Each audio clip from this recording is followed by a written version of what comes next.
Hi, everyone. Good afternoon.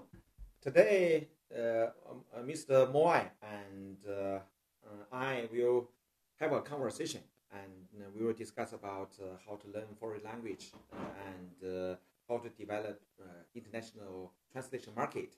And at the very beginning, I would like to invite our colleague, Mr. Moy, to introduce himself, educated background and work experience. Okay, please.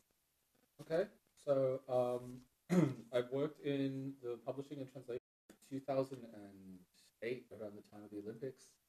I was helping out one of my friends with the project that he was working on, and one of the participants in the project asked me if I could help him translate a book.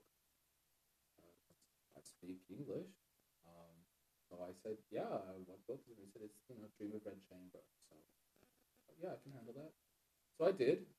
We made a new translation, and then a few months after it was published by Bibliothèque Dimanche, which is a French publisher. Wow. We did a French and an English version. He said, do you want to go to the Beijing International Book Fair? And I thought, okay, yeah. Okay. Now it's my turn to introduce myself. I'm the founder of Suntrans. I finished my first bachelor degree from Northwestern University in biology, and in 2000. And I went to teach senior high school English for 3 years. And at the same time, I also finished my second bachelor degree from London University in English education. And 3 years later, that is to say, in 2003, I came to Beijing and specialized in mineralogy, physiology, and mineral deposits at China University of Geosciences. And at the same time, I also worked for the globally largest mining company, BHP Billiton. Up to now, it is still the largest mining company in the world. And later, I was jointly coordinated by China University of Geosciences, China's Academy of Sciences, and Miami University in the United States in geomicrobiology. That is about geomicrobiology, interaction between bacteria and rocks. And later I came back to China. I worked for China Geological Survey. And I at that time I mainly I was responsible for international mining cooperation, involved in some training and negotiation, and compared a large number of books regarding mining investment in different countries. And I registered Suntrans in 2008, and the Suntrans Consulting LLC in New York in 2011. In the past 1 decade, I went to more than 30 countries to help Chinese companies to purchase mines, oil fields, and also help some scientists to proofread scientific research papers. And we also have held a lot of international conferences, such as the China International Mining Development Summit and the China International Translation Summit. And anyway, we try to integrate the different resources and make people know each other in the industry. And today, the reason that we have the conversation, that's to make more friends with different people and introduce our Suntrans to our friends, and also share our experiences in developing international market. Of course, for our today's conversation session, we will divide it into two parts. The first part about foreign language learning. The second part is about the development for international translation market. Okay, as we know, in the very beginning, you introduced yourself, Mr. Moy. As I know, you have learned many different languages. So you think sometimes you personally feel confused about these languages because some languages are very similar. Some are Latin language systems. They are similar.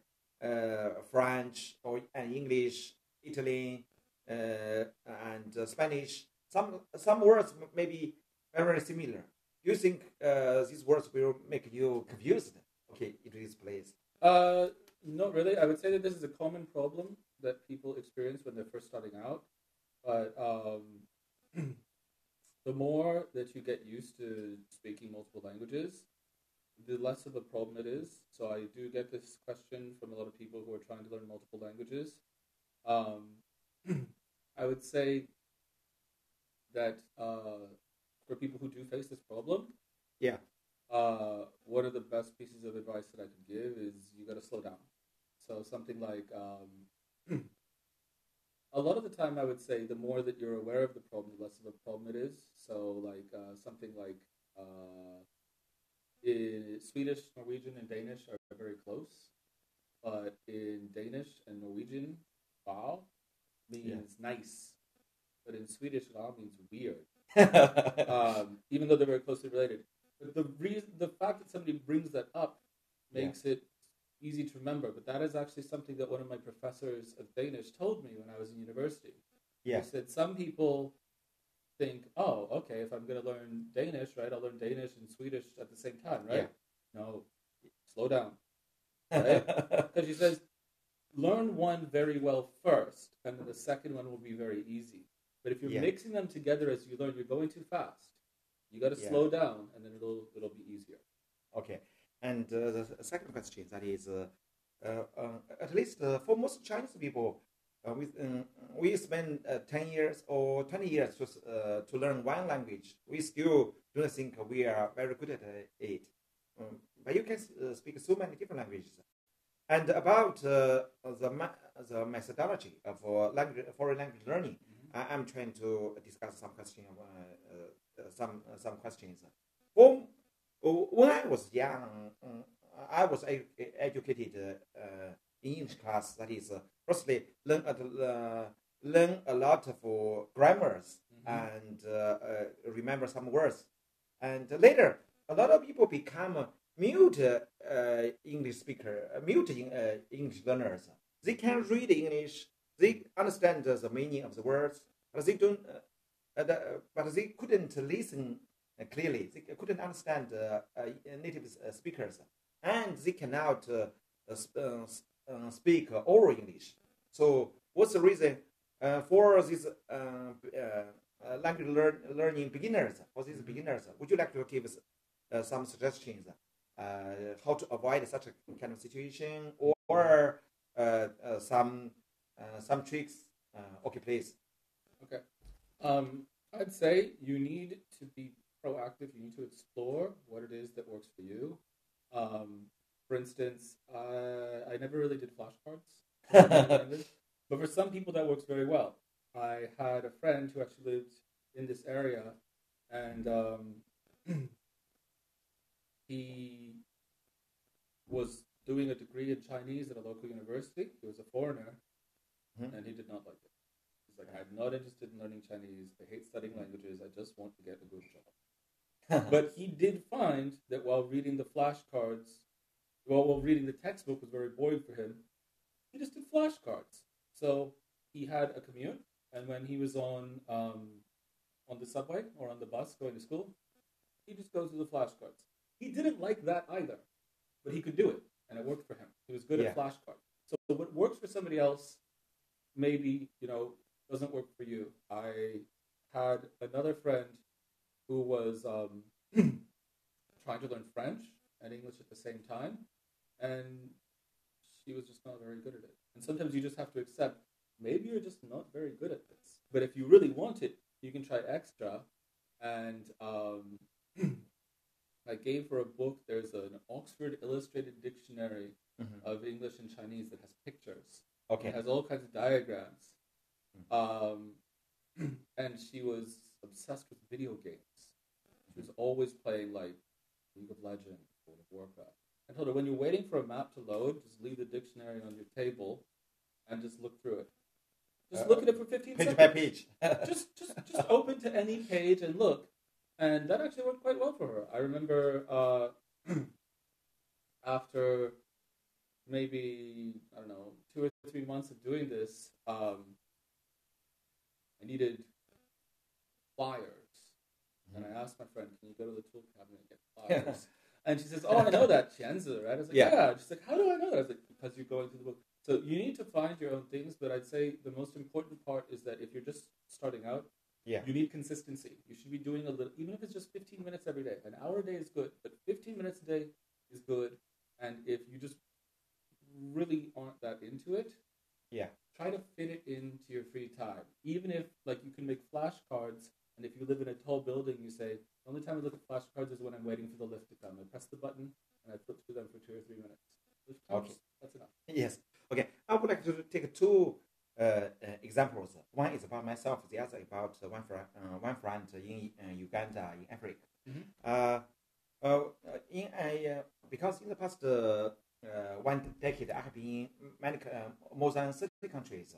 One country is named Uganda in Africa, and I met one friend who didn't finish his secondary school. He just maybe at the age of 14 years old, he went to Africa and dropped from school. And when he went over there, he made a living by himself. And later, I brought some Chinese investors to purchase the biggest copper and cobalt mine over there. And we asked him to help us. And I found one very interesting phenomenon. He could speak English very fluently, and can understand other people, native speakers, but he couldn't recognize any words. When I send text messages and send emails, he said, "Oh, sorry, I don't know the words." He can listen, he can hear, but he cannot read. This is one example. That is, it's the same. For example, for my father. He didn't go to. He just went to school only 1 or 2 years in the primary school, and then jobbed. And he couldn't write words. He can, of course, in China, a lot of persons who can speak very fluent Chinese, but couldn't write Chinese words. This is one phenomenon. The second about myself experience. When I was at college. For the first semester as a freshman, I recited a vocabulary book that is for TOEFL or PAS, and I spent one semester and recited about 10,000 words and a lot of sentences. Day and night, I copied the sentence many times, day and night, about 3 times, and recited the sentence every day. As a result, the vocabulary, my vocabulary becomes the number 1 in our class. And when my English teacher asks me any questions, I can answer immediately just because of reciting a lot of English words and sentences. That is very useful. But I still think my listening is not good enough. Later, when I went to work for the Global Lattice Mining Company BH Billiton, day and night, I had to work with my boss, Barry Quiroz. And Mr. Barry Quiroz, he was from Mexico. His children also could speak at least 4 different foreign languages. Just because he went to work in Chile, Russia, Mongolia, China. In different countries, these children had to learn different languages. As a result, all the whole family members were able to speak several different languages. And for myself, day and night, in the evening, I had to translate the geological reports into Chinese. And during the daytime, I had to interpret for him, and sometimes even for simultaneous interpreting for him. So as a result, my spoken English and listening were improved very quickly. That is my experience. Would you like to talk about your methodology? How did you improve your Chinese and Spanish or even Korean different languages? Some stories or useful methods? Okay, please. Okay. I mean, there's many different cases and there's different ways to do this, but I mean, you have to be creative.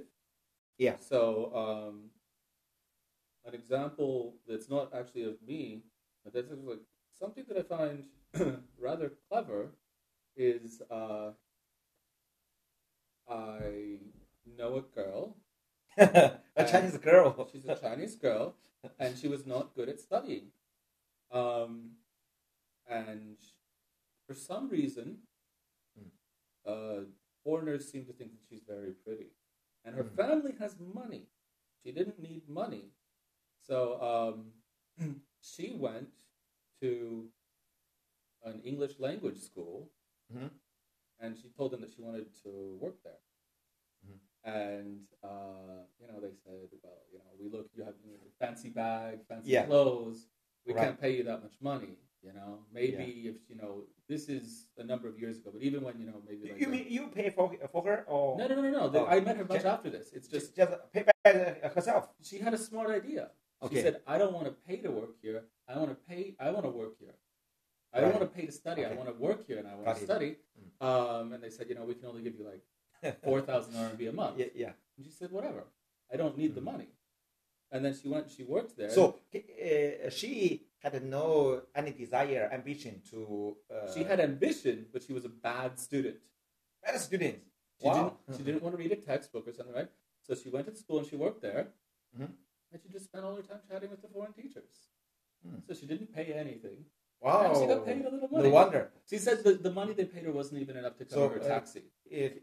Her parents must be very rich. Her parents are rich, but she was just a bad student. But I mean, that's a good strategy. You can get creative with stuff like that. Yeah. You can think, how can I get some extra knowledge?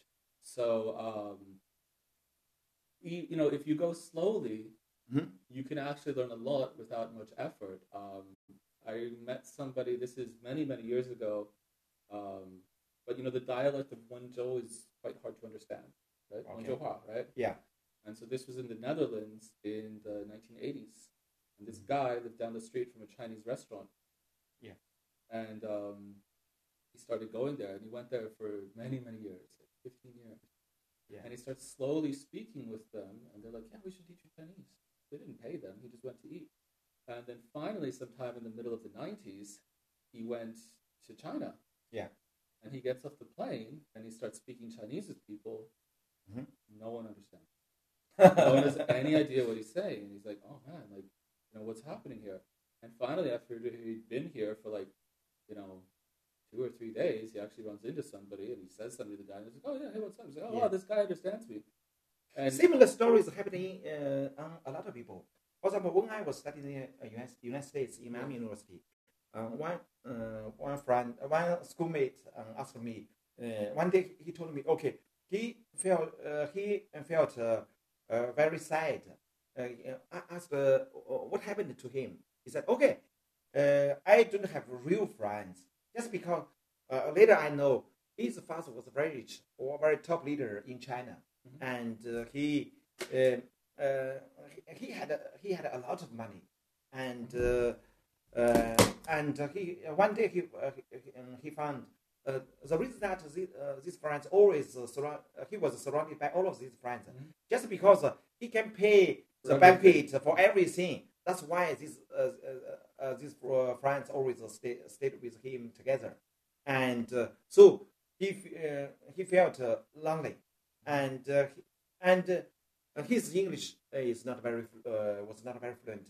So even this very rich family sent their children to developed countries, English-speaking countries. These children still couldn't learn English well enough, just because maybe they don't have a motivation. They have enough money. They still day and night. They still stay with the Chinese students and don't go to class even sometimes, and quitted by school sometimes. Yeah. So if one student, no matter how much money do they have, they must know learning the process must be finished by yourself instead of by other people.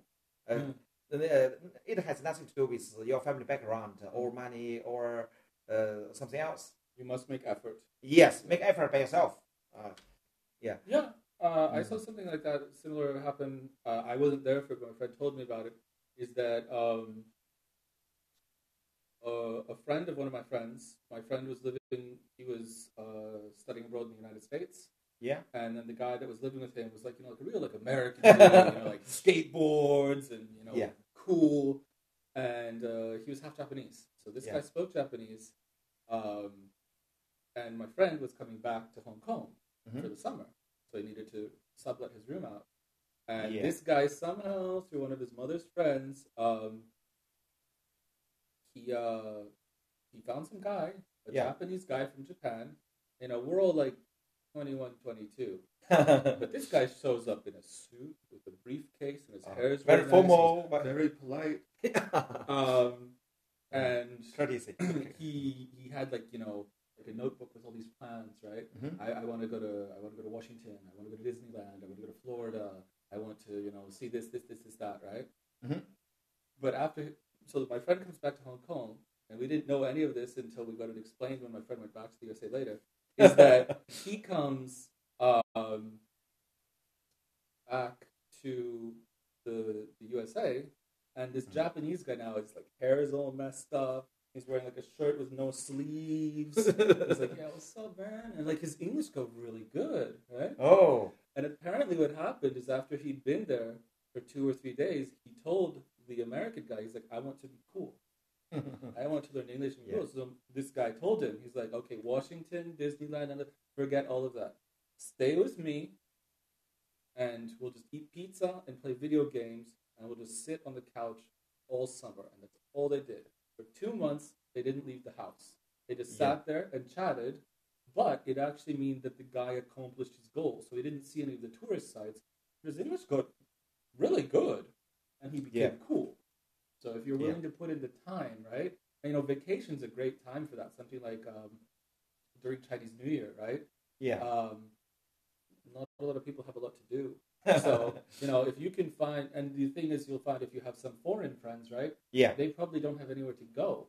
Yeah. So you tell them, hey, come to my house, hang out, let's watch movies, right? Yeah. Chinese New Year is a very good opportunity to hang out with foreigners if you want to improve your foreign language. And you'll find a lot of these people, they're bored. They're lonely. They want to come to your house. So you should take advantage of that.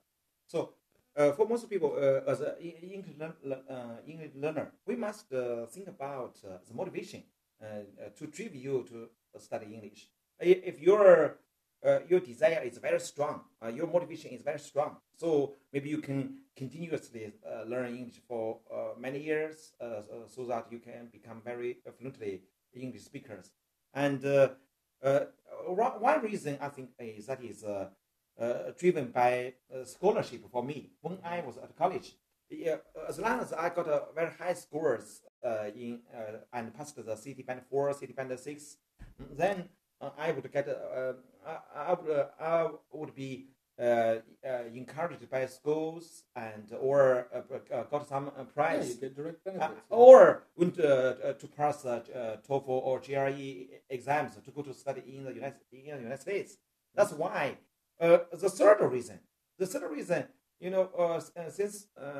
entering college, we had opportunity to go to English Corner. Each time, as long as I went to English Corner and spoke English fluently, then a lot of friends, even a lot of beautiful ladies, girls,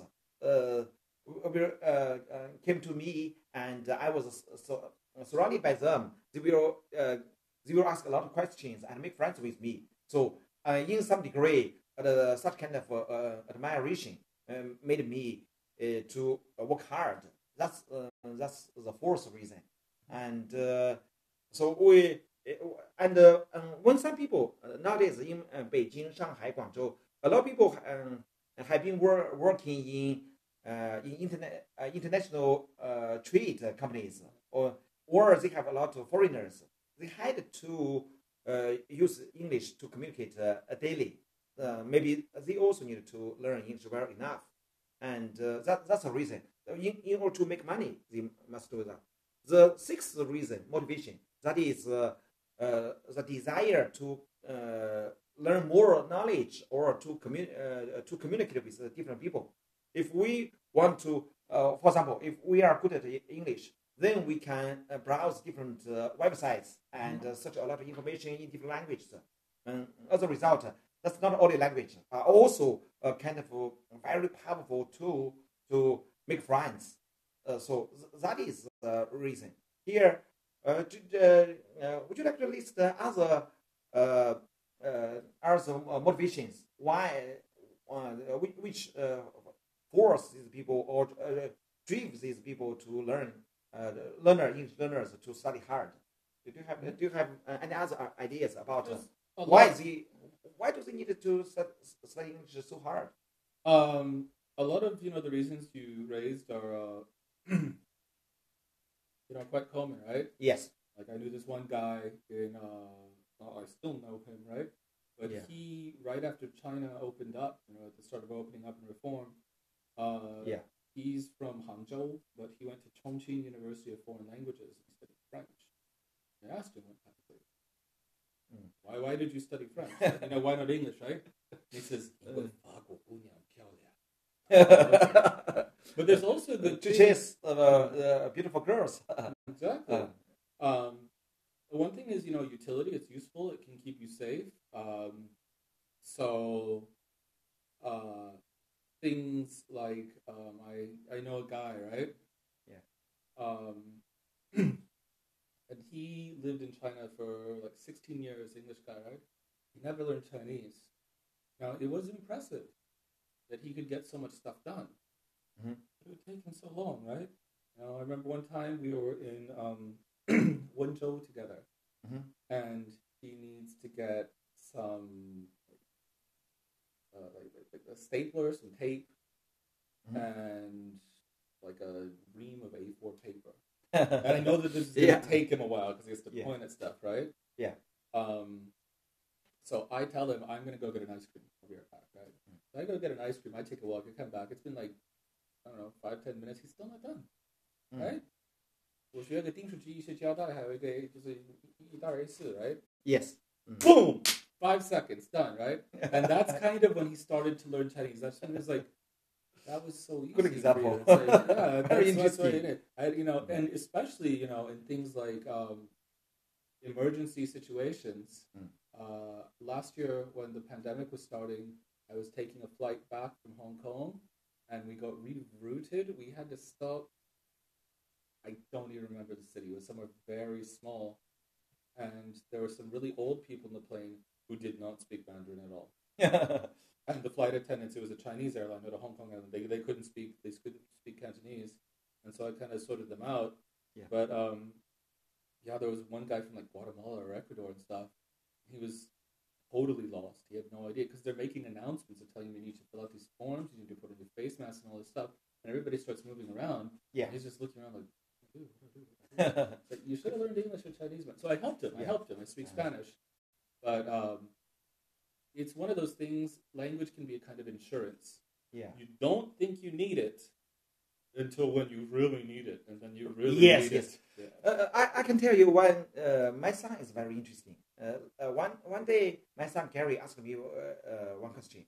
Daddy, would you like to tell me how to learn English? Asked him why. He told me he loved playing computer games, and one day he found a lot of games are in English. Yeah. He didn't know the meaning of these words, so that's the reason. From that day, every evening and morning, I would like to teach him or ask him to read English about half an hour or 1 hour. So recently, in the past 1 month, his English was improved in great degree, just because he had such kind of demand or interest. I must learn computer game. I must try to play computer games, and the premise is to learn English well enough. That is his motivation. And for me, at that time, just want to get a scholarship or go to the United States. Mm-hmm. So totally different reasons. And just because of reason, I think one habit is very important for most of the Chinese students to learn English, or for you to learn other languages.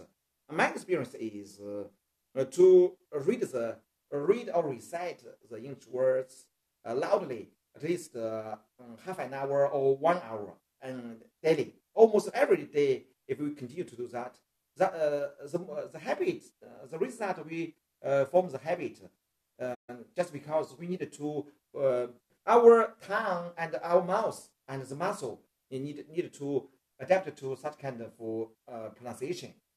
Because when we speak different languages, we are using different parts, different functions, different parts of our muscle or our body. So in order to learn a different language, we must try to speak a certain language at least 1 hour or half an hour daily. As a result, we may make progress very quickly. This is my experience. 1 hour or even 2 hours. Yeah. And about learning, one is the motivation. And do you have any other habits how to improve foreign language? For example, how did you improve your Chinese when you came to China? What kind of good habits you formed at that time, especially in the beginning? I mean, I spoke Chinese since I was a child, so I didn't really need to improve my Chinese. But actually, one of the things was when I went to a new school, when I studied abroad, there was only one other kid from Hong Kong that that spoke Cantonese, and I didn't like him. I didn't like this guy. But then when we went to the student registration, there were some kids holding up a sign that said, what is it? 港澳台 Yeah. 同学们过来. I thought that was very weird. It's like, sounds weird. am I going to go to the United Kingdom to hang out with other Chinese people? That seems kind of not the right idea. But then there was the one Hong Kong guy, but everybody else was from, there was a guy from Xi'an, there was a guy from Shanghai, and then everyone else was from Taiwan. Yeah. I was like, yeah, these kids are cool, right? So I didn't speak Mandarin very well at all, but I was good at Mandarin class, right? Yeah. But just, compared to somebody from mainland China or Taiwan, not very good. But we did hang out every day, and they were really bad at English. English is really good. So just having some friends that I hung out with, and we didn't have any. I had class with I had class with two of them. Yeah. One of the kids from Taiwan and the kid from Xi'an. I had class with them. But I didn't even have classes with them, and they were all in ESL class, right? Yeah. I mean, they hardly spoke English. The kid from Taiwan that I had class with, his English was quite good, and same as the kid from Japan. But the other guys, I mean, they barely spoke English. Their parents must have given some money to the school, right? Hung out every day for 30 minutes. Yeah. Mandarin got good. You just have to have people to talk to. Yeah. And if you don't have people to talk to, right? This is more than 20 years ago. So back then things were more difficult. There were less resources. But now, you can talk online with people with video chat. It's so much more convenient. It's so easy. You can learn anything.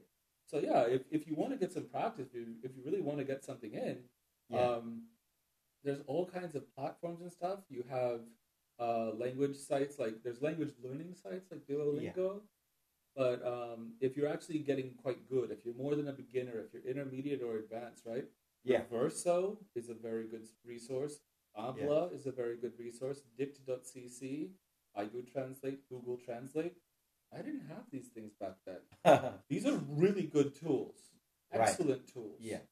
Nowadays it's true. And but 20 or 30 years ago, these things still not happen. And I would like to share some of my experience when I was learning English at the very beginning. At college, I have several habits. One is read or recite English 1 hour or 2 hours daily. The second is I in some class, not in English class, like Marxism or philosophy, or I take notes in English. Even that's English. That's some classes has nothing to do with English. I still try to use English everywhere. Even later when I was studying for my PhD at Chinese Academy of Sciences, I also, every day we did a lot of experiment, and I take notes. I take notes in English, always in the same way.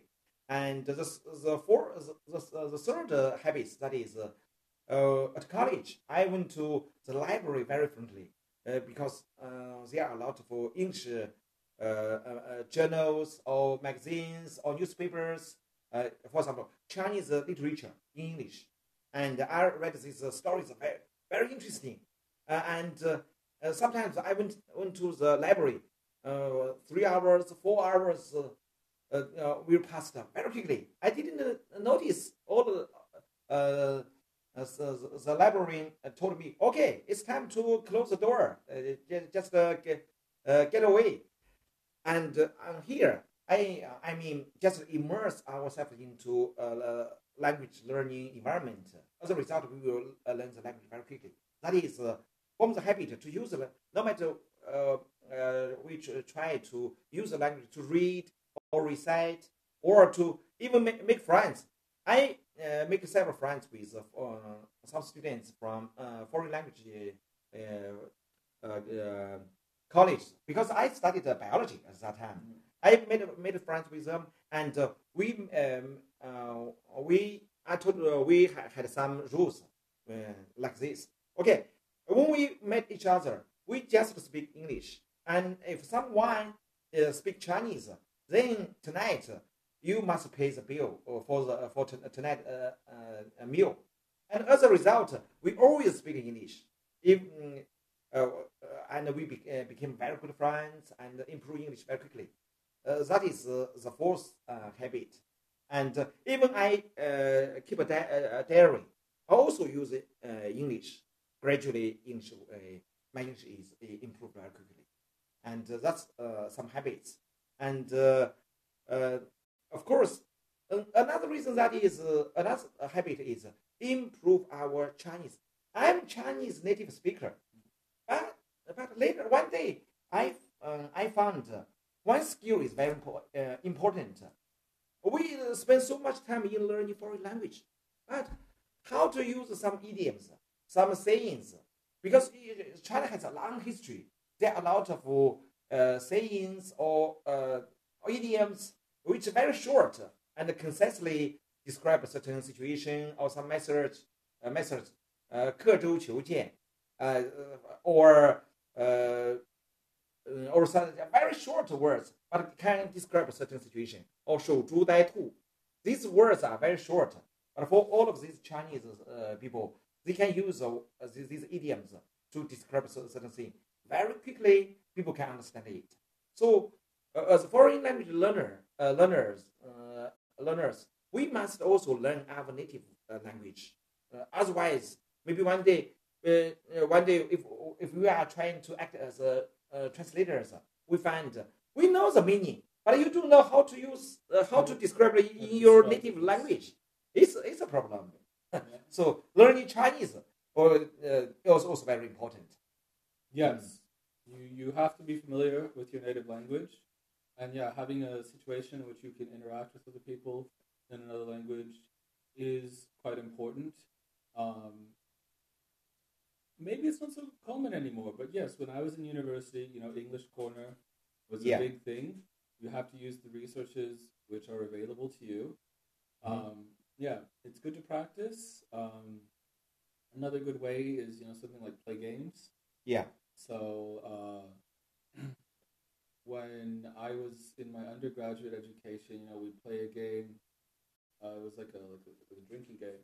But, you have to have a category, and what you do is you say like a category. So you say like sports.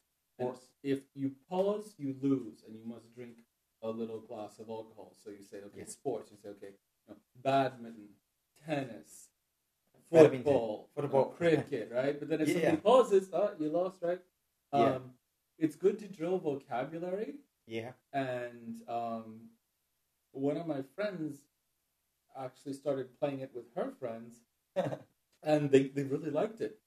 They played it all the time, but because they didn't want to lose, they started going home like reviewing lists of stuff. Like tomorrow I'm going to say animals, and so they read like a list of a bunch of animals, and then the next level you could do in the game is that you go in a circle, but one person says the word in English, then the next person has to say the word in Chinese, and if you don't know, you lose. Or if you pause, you lose.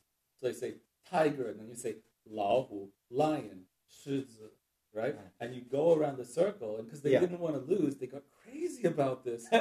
They actually learned a lot of vocabulary in like one semester and stuff. So find stuff. It's always easier to do it with friends and stuff. But especially during the pandemic, or maybe you just don't know people that have similar interests. You can you can connect with other people. Like one of the things about the power of the internet, right? Is I'm changing a slight detail, but a guy who's one of the leaders of the most popular forums in the world, right? He said, maybe before the internet, right, you'd have something like maybe you like to take a parrot, take a parrot, and put it in your jacket, and so nobody else in your town is like into that. Like that's weird, right? So you're a weirdo. But now with the power of the internet, maybe there's only a few of you in the entire world, but you all connect in a part of the parrot jacket club. Maybe you're like, right? So even if you're trying to do something, obscure, like I knew a guy in like 2007, 2008, and he wanted to learn Farsi. I have no idea why he would want to learn Farsi, but he did. And he found some guys on the internet. They're like, we want to learn Chinese. So rather than having to spend any money, they used, I think, MSN or maybe ICQ. MSN. And they started talking to each other all the time. And he actually learned enough that he managed to get a scholarship for a master's program in Iran. About 14 years ago, when I was still 14 or 15 years ago, I was still a master student at the Chinese University of Kansas. I got a lot of translating projects just from MSN. I always talk in English with a lot of friends who are working in different countries or different places. As a result, I got a lot of projects. MSN is very useful. Even now, like LinkedIn, Facebook, Twitter, YouTube, from this social medium or internet, we can also make friends very quickly. People need these things. And I also share one experience. That is, for some people, some friends may studying at college right now. Maybe they are master or PhD. I think one habit is very useful. That is, for my personal experience, when I went to study at China University of Kansas, I studied geology, and I copied a lot of original books from the United States, the text from the American universities, and got them from the library, and then learn geology from English books. So that is English textbooks, not for English. By the way, English will be improved, but the first purpose is to learn the knowledge, science. Then learn science in English. That is very useful. For most people, as long as you are interested in, if some people don't want to learn some specialty, just want to learn language, maybe you can read some novels, some very interesting novels. Because when I remember sometimes when I read some English novels, maybe the time is flying very quickly. Half day, one night will pass quickly. That is just do something you are interested in that, and the content or the book or the film is in English. As long as you can use English, you can learn a lot of skills, English and some other skills or specialties. That is a very good habit. It's important to have a reason. Why is it that you want to learn this language, right? Yes. And many reasons are valid. Sometimes it's for no reason at all, right? I learned Esperanto. Why? Because I wanted to. No reason, right? But sometimes it's, I just like it. Sometimes it's I want a job.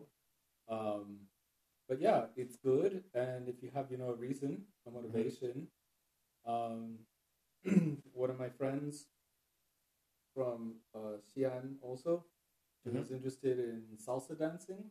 Salsa dancing. And she said, can you introduce me to somebody who could teach me Spanish? Which is usually a bad question to ask. Like, I don't know somebody who's going to teach you for free, right? Why did she learn Spanish? Because she likes South American dancing. Oh, that's the reason.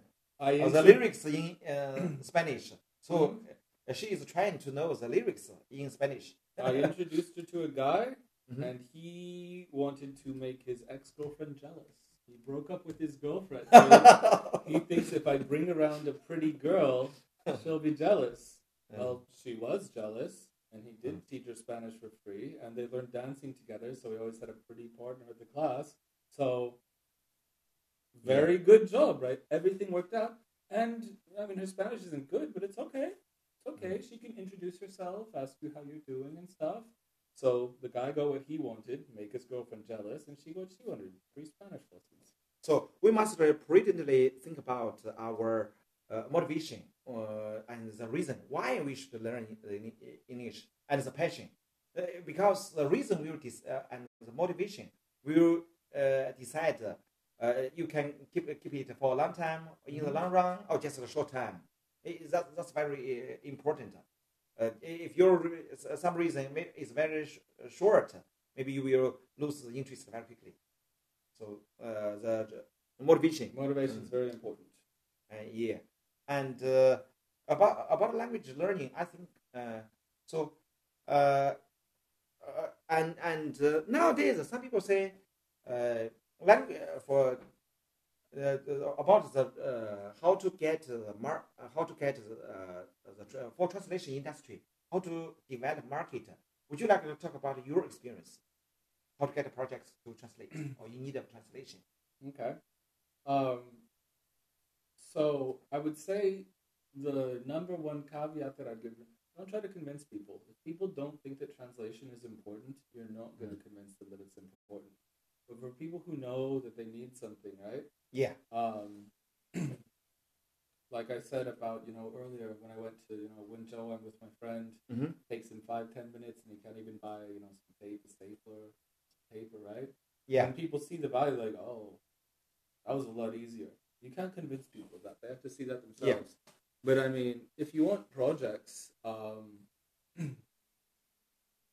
just the more you do, the more people will know you. And the more people see that your quality is good, the more people will be interested. So, yeah, you don't have to try to spend time trying to convince anyone. Yeah. But, you have to start from somewhere. But, for me, I try to help my friends out.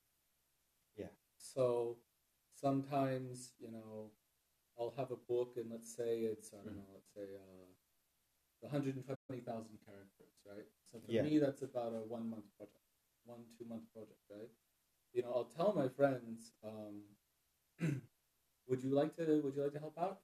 Even if you just do 5,000 characters, 5,000 characters in 2 months, right? So I'm going to them, right?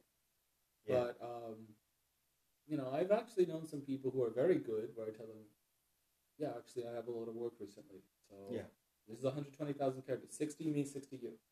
We split the money half-half, right? That works. But I've had some people come to me, and they say, do you have any work for me?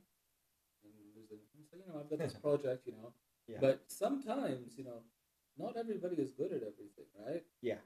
My mom's a good cook. My dad's a good cook. My sister's not a good cook. Sometimes people are good, but it's like, okay, if you really want to do this, right? Yeah. How about I just give you 2,000 characters and I give you a whole month to do it? You have to do it on your own. And then I'll correct it for you for free. But if later you need another job and somebody you want to use them as a reference, you can have them call me. I'm like, yes, she did work on that book. So yeah, you shouldn't be afraid to ask people for help. And I've also had friends who've done this, especially people who have gone abroad, to study. If you want to find some work, let's say that you go to, let's say the UK, Mm-hmm. you go to France, you go to Germany, you can go to a translation company, you can tell them, I'm ready to work.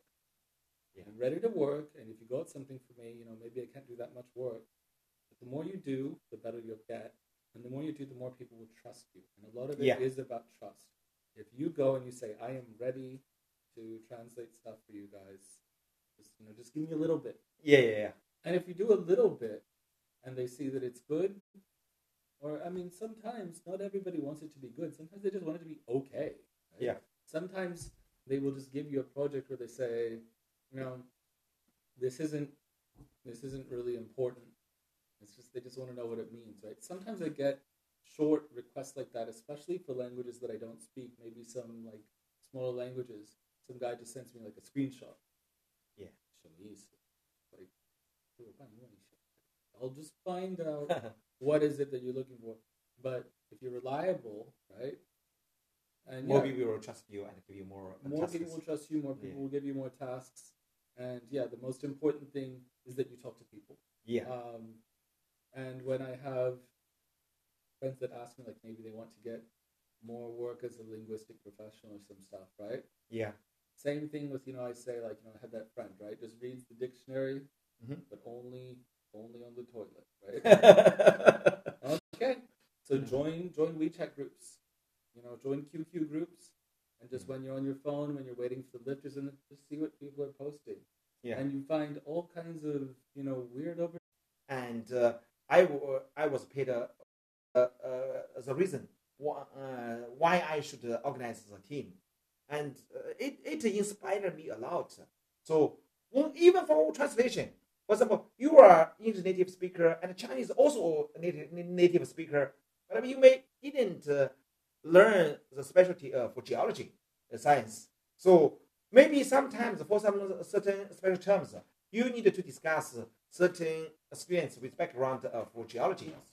So for translation, even for translation, the small process, we need several people to discuss.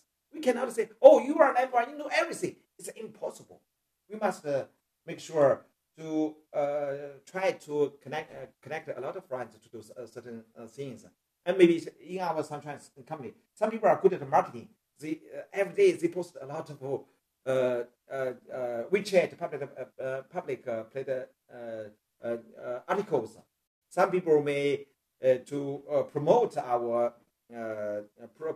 services, or even act as sales translation sales girls and boys. And some people just act as translators. So different people have different tasks, and this is very, very important for.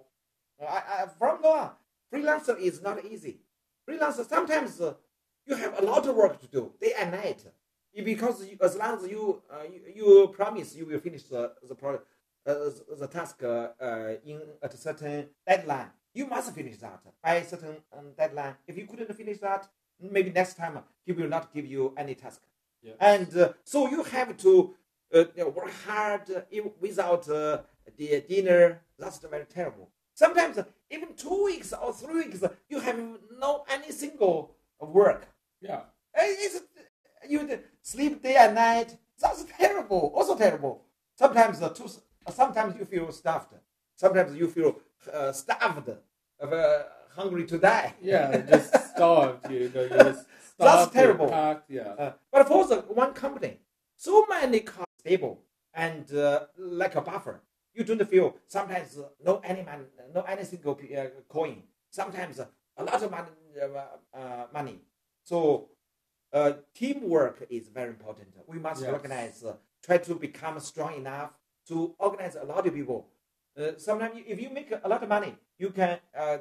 Sometimes I can make a lot of money. If we stay together, we can help each other sometimes. That is for freelancer. I suggest most people to, if you are not strong enough, you had better to organize one company or enter into a certain company. Don't stay by yourself. Another reason is if you as a freelancer, you translate by yourself, you don't talk with people. You are just stay by yourself. Some people will suffer from certain diseases, mental diseases.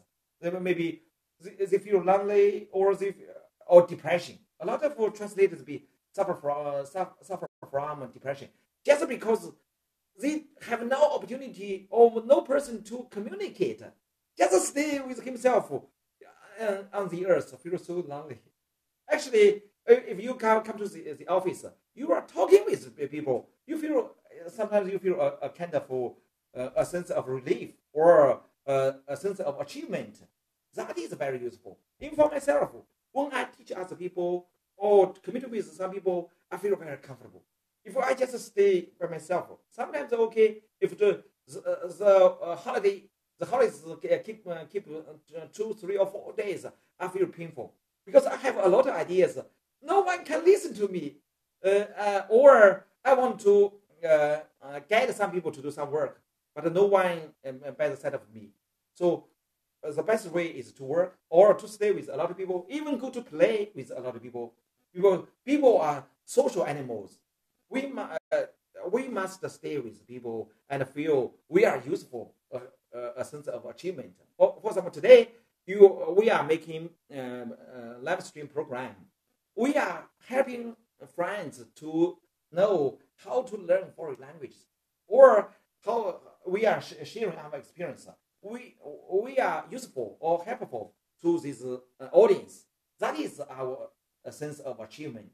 And by the way, maybe some friends will join us to work together. That is another kind of gains. So that's why teamwork is very, very important for any people. If you have some options, definitely please don't to be a freelancer. You just stay at home. You need a lot of demand. You have a lot of demands, including talking with people or stay with different people. Even do nothing, just chatting with some people. You are psychologically you will be healthy. This is my opinion. Would you like to talk about your opinion about freelancer and teamwork and how to organize different people? I mean, it depends on the format that you can. I've got to go in a second. Yeah, okay. But I want to summarize. Yeah, what I think. It's about how it is that you want to work. I would say most people have some commonalities. So I've had some friends who are like, no, I don't like going outside. I don't like seeing the sunlight. I just want to pull the curtain and play video games. And when I have translation work, I do that. And then when I don't, I just play video games. That's not healthy. But if that's what they want, that's okay. Yeah. It's always better to translate at a team. If I'd say something like a 20,000 word assignment or 20,000 Chinese character assignment for me, that's about a week. Yeah. But if I had 4 20,000 word assignments and I had 4 people, we could probably do it in only about 3 or 4 days. Yeah. Because we have all these tools that let us interact with each other. So we can exchange ideas just in the terms of how, using different tools is better. You can see things like, I remember this was a number of years ago. From the guy you had the office from back then, Mr. 6000, right? I was using an online translation tool, Google Translate. Yeah. And he says, I thought you were a professional. You still need online translators? No, I don't need it, but it's useful. Right. It gives me ideas. Working with your friends gives you ideas, and a lot of the time, sometimes you can find that you get just like a little stuck, or you're not sure if that's quite right. Yeah. And then you ask one of the people in your team, you say, do you think this or do you think this? And they say, well, I think this. And somebody else says, well, I think that. And you say, oh, yeah. That's right. That makes sense. Yeah. And, thank you. I didn't think of that. So it's much better to have a team. And, it's good to work in an office. When I was in university, in my undergrad period, I had, thankfully, a nice office. I had a really nice office. Wow, how did you get the office? I'm good with computers. We had a big window and everything, but you know, we'd have people come around, and not even just the people that I worked with, but sometimes their boyfriends or girlfriends would come around. Sometimes they just ask things, and when people get involved, it improves your mood, right? Yeah. So just like really like simple stuff. Yeah. Like I remember there was this one time that there's actually two stories related to this. There's this one time that this girlfriend of one of my friends, she said, "What is it? Fancheng, Fancheng, right? Double. So 1 way round trip." And I told her, right, well, you can remember that it's Fancheng because you put your hand like this, like I'm leaving, right? Right? I'm leaving, and then Fancheng, right? Yeah. If you look at the way you write the Chinese character, it goes back, forth, right? And we laughed. It was funny. I wasn't trying to make a joke. I was just being like, that's a good way you can remember, right? Fancheng. And then she had an English language test later. Yeah. And she's like, yeah, I remembered it. Because I remember, fan, like, and then the two things go up. And I was like, I didn't do anything amazing. I didn't help her in any amazing way, but I said that in like a good way. Like everyone thought it was funny, and even now, like that was 15 years ago. Now, like when people say, "Yeah, like I'm flying one way," it's just funny. Yeah. But it's a good way to remember things. It only cost me about 15 seconds of my time, and it helped her pass her exam. Because if she'd gotten like 2 less points on the exam, I think she got like 71 points. So if she got 69, she would have failed. But yeah, she's like Fancheng, right? So things like this are good. It's good to interact with your friends, and also, like I said, earlier, you can play games. So you can say like, I don't know, like what kind of like plant is that? What kind of plant is this? This is No, it's I don't. whatever. It's But that's why it's good to have friends. Is that if I had somebody here who knew about plants, they could say like, "Hey, look at this plant." You gotta talk with your friends. More people is better, and you can do things like you can watch movies. Yeah. You can read books together, or you can play word games, right? Like I yesterday saw Dane, and she thought I was lame. I didn't have game. But sometimes funny things will come up, and it's just very memorable. And this is like a good way to learn language. If you have friends with common interests, that's good. And if you don't, then now because we have the internet, we have video conferencing, you can connect with people that you never would have been able to connect with before. And you can just hang out together. You can either hang out in person, or you can hang out virtually online. But it's just fun. And it's actually quite useful. Right. You can tell people, if you teach me, I'll teach you. And even if you don't really know how to teach each other, you're not wasting time, because even if you're just circling around each other and you don't really have experience in being a teacher or even in being a student, just talk to each other. Right. Like I said about how like my Mandarin got better, right? We weren't teachers or students. We were 15. We just talked. We just talked about Detective Conan, Gundam, Pokemon, Yu-Gi-Oh, right? We had fun, and my Mandarin teacher from a few years before that, she was also from Taiwan, so of course she liked it that I talked to people from Taiwan that have Taiwanese accent, right? But she meant it, and she was like, wow, like, your Mandarin, like, really had, like, great progress, right? Yeah, she was really impressed. 哇，你的国语就是我3年前见到你，就是没有这么好，你怎么学的？ And I told her, I was like, like 老师，我们要怎么学习？就是我们就教那些神奇宝贝跟到美少女战士什么。And she was like, that's good. She's like, that's good. So you talk to people, and it's like, But then when I thought about it, I thought, wow, okay, if I spent 2 years with these people, that's like 180 school days, half an hour a day. That's 180 hours. Wow. 180个课时, right? We didn't study. We just, ate sandwiches and drank, tea or Coca-Cola. Right. But I didn't pay anything. Oh, they didn't. That's the cost of zero. Cost of zero, right? Yeah, we just hung out and like we went to the movies a few times. We weren't even good friends. Yeah. Like I think one of those guys came over to the place I was staying once. Yeah. And we just hung out and it's like, yeah, like I don't really like you that much. We weren't good friends. But they got 180 hours of free English and Cantonese practice, and I got 180 hours of free Mandarin practice. Maybe more than that, because we also had a 15-minute snack break.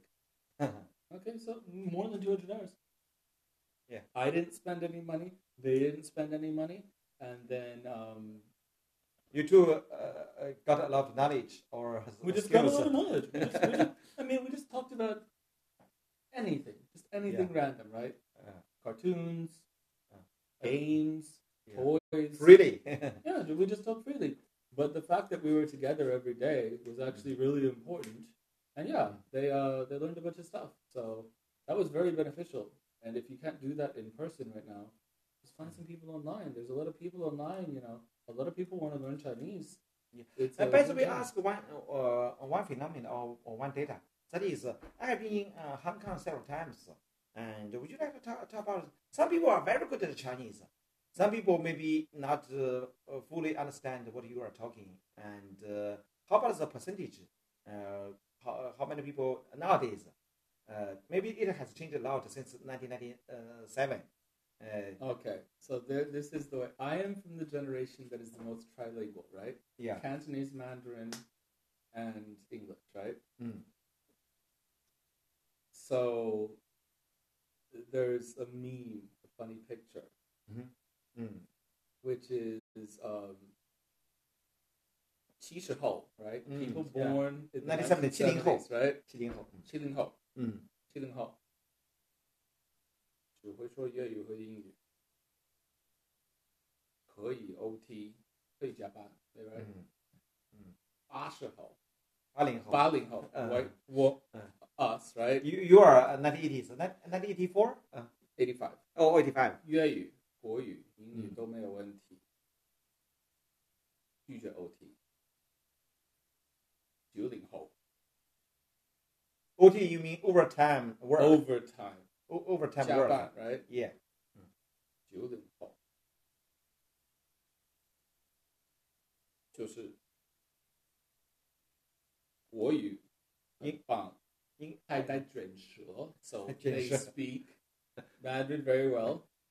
粤语很棒，right? English 英语不行。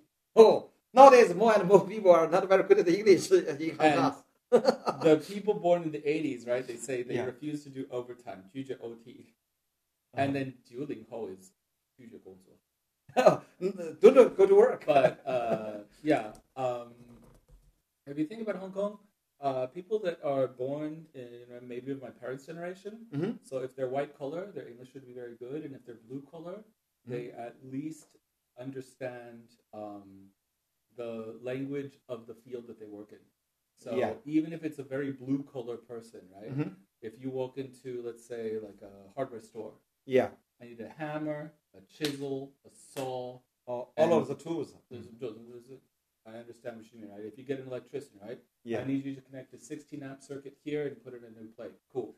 But then maybe if you said something else, if they're blue collar, right? Right. So what are your hobbies, man? What?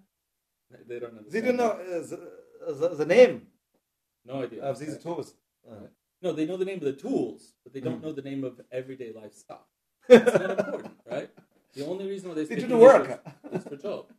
And then people born in the 80s, it would be more that all three languages would be spoken, right?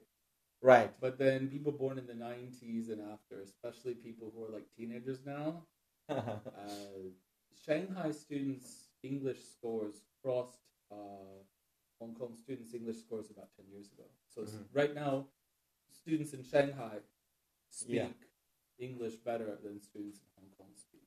Really? Yeah. Nowadays, Hong Kong students' English level much better. Lower than Shanghai. Lower than Shanghai. Lower in Shanghai. Wow.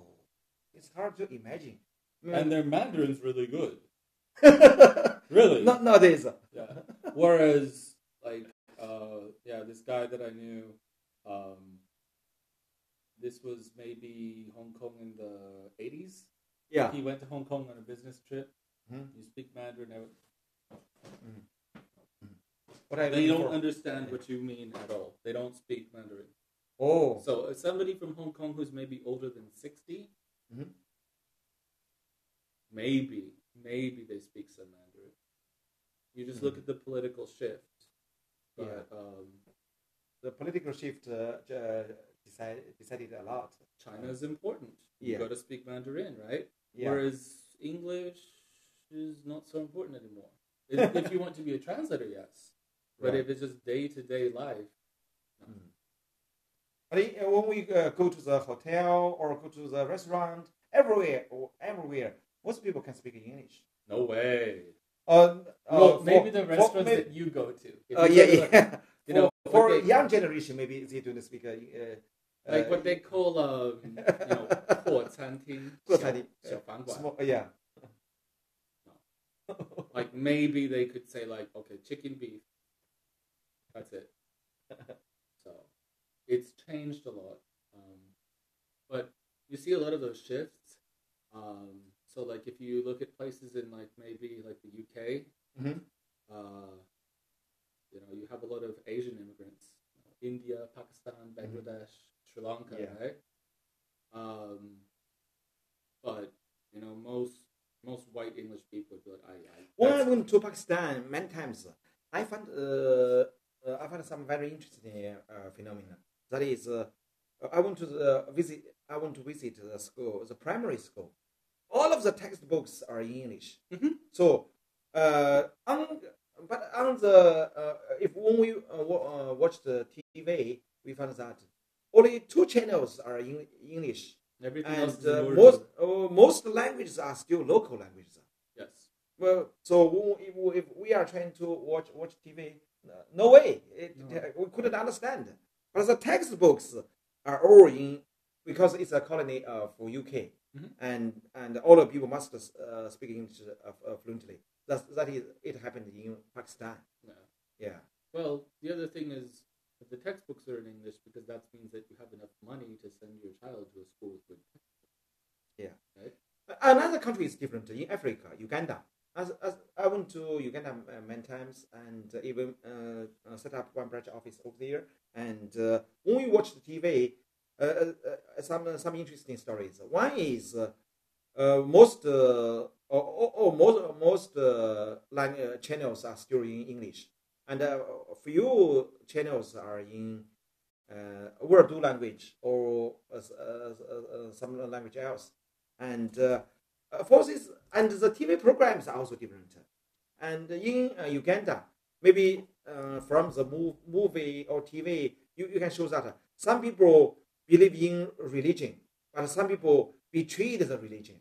And the movie reflected such a kind of struggle in people's mind. And but when I went to Canada, and a lot of programs seems how to relax, how to have a party. So people seems has nothing to do. But in China, when you watch the TV, maybe you will find one is housing is so expensive.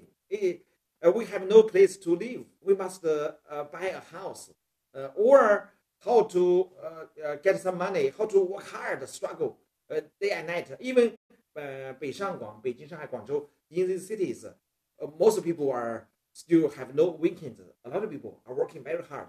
Even for myself, I have been working so many years and well educated, but still had to work Saturday, even Sundays. In the past, I have been in Beijing 70 years. Most people are struggling, and as long as you watch the TV, the TV programs will show you the local situation. In Africa, that is about religion. People don't think. Some people agree, some people disagree. In Canada, the population is not very large, and the science and technology is very developed, advanced. So people are trying to show you how to make a very relaxed life. And in China, Beijing, Shanghai, people are thinking about how to struggle. So different country, different languages, different reflections. Yeah, different societal circumstances, different culture. Absolutely, yeah. And how about in Hong Kong? In Hong Kong, people, on the one hand, people have to learn several different languages. And a lot of people say, even for one taxi driver, he can make about 18,000 RMB. But still very, very poor, he said. When I took a taxi, he told me, okay, even 1 month, 1 month, he could make about 20,000 RMB. Still, he said, okay, no money to pay for the children's tuition fee. Yeah.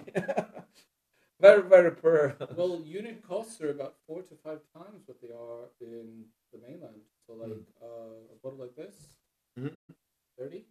30 RMB. Yeah. And in Beijing, maybe only 6 or 6 4 or 5 times, right? Or just the small bottle, 330 ml, 10? Yeah. 10, 12? And for some people, some English learners, when they immigrated to Canada for this Chinese, Canadian government will arrange them to learn language for free. You go to some community college or universities. It's normal. Yeah, Canada, it's for free. Sweden, Norway, Finland, Denmark, yeah, all these people. Yeah, people can learn language for free. Different systems. Yeah. But nowadays, China seems in the past 3 or 4 decades, you can see China is developing very quickly compared to other countries. Maybe 30 or 50 years ago, China is so poor. But now, when we went to many countries, I remember one foreigner told me about 12 years ago, in 2008, he said, because on the plane I went to the United States, I asked him, what's your impression on China? He said, one is Beijing city is so huge. He came here for the Olympic Games. He took the taxi 1 hour, still in the city. He said, he never saw a city is so huge, so large. It's crazy. Yeah, crazy. A lot of high buildings and very large. The second is, in many years ago, in his impression, he thought China is very, very underdeveloped people. Maybe just because of the movies. Some movies show him people are good at kung fu, like Li Xiaolong, or like these people. Jet Li. Very strong in kung fu. And I'm very poor. People have no money. I told him I got married 2 years ago. He said, when you got married, I guess you rode a donkey. You rode a donkey from your home to your wife's home. Anyway, sounds like very different impressions. And nowadays, China inaccurate is really impressions. Yes. Sorry, Li Xiaolong is Bruce Lee, not Jet Li. Bruce Lee. I have to prepare to head out. Maybe within 1 minute, let's summarize today's conversation to finish. Absolutely.